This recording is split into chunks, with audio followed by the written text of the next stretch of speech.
3টা বিষয়ে already decision এসেছে। আমি আমার সহকর্মী ফয়েজ, উনি আগে ইলেকশন কমিশন কভার করতেন, তো উনি ভোটারদেরকে রেজিস্ট্রেশন নিয়ে যে নতুন ল অ্যাপ্রুভ হয়েছে সেটার উপর বিস্তারিত বলবেন। তো আমি বলছি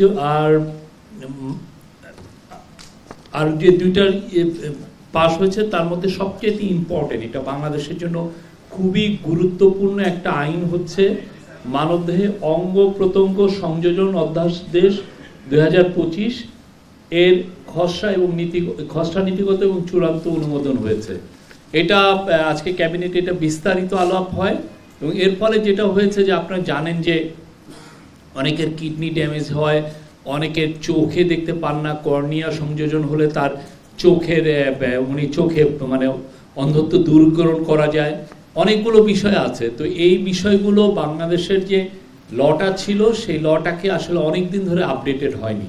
তো এটা নিয়ে আমাদের হেলথ মিনিস্ট্রি, বাংলাদেশের যারা অর্গান ট্রান্সপ্লান্টেশনে যারাই নিয়োজিত আছেন, যে বড় বড় হসপিটালগুলো এবং তাদের যে এক্সপার্ট, বিশেষ করে এক্সপার্টগুলো, তাদের সাথে তারা কথা বলেছেন এবং ইন্টারন্যাশনাল ল দেখেছেন, এই সংক্রান্ত ইন্টারন্যাশনাল নর্মস বা লগুলো কি, সেই অনুযায়ী আজকে এই নতুন একটা অধ্যাদেশ জারি হয়েছে এবং এই অধ্যাদেশ জারির ফলে বাংলাদেশে অর্গান ট্রান্সপ্লান্টেশনটা খুব ইজিয়ার হবে।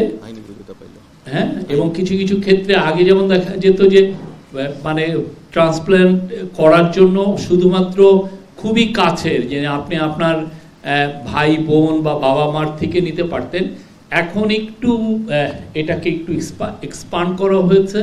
এর ফলে আমরা মনে করি যে বাংলাদেশের অনেককেই আর কিডনি ট্রান্সপ্লান্টের জন্য বিদেশে যাওয়া লাগবে না।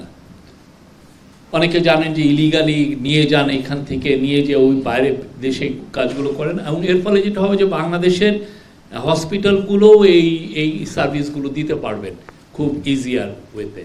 এবং এটা বাংলাদেশের জন্য আমরা মনে করি এটা একটা যুগান্তকারী একটা আইন।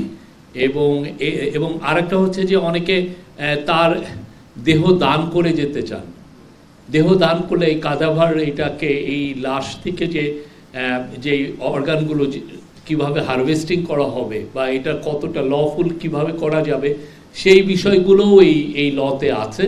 এই লটা আপনারা এই হেলথ মিনিস্ট্রির সাথে কথা বলবেন, তারা আপনাদেরকে লর কপিটা দিবে এবং আপনারা দেখবেন যে এটা খুবই ইম্পর্টেন্ট এবং আমরা মনে করি এটা একটা যুগান্তকারী ল।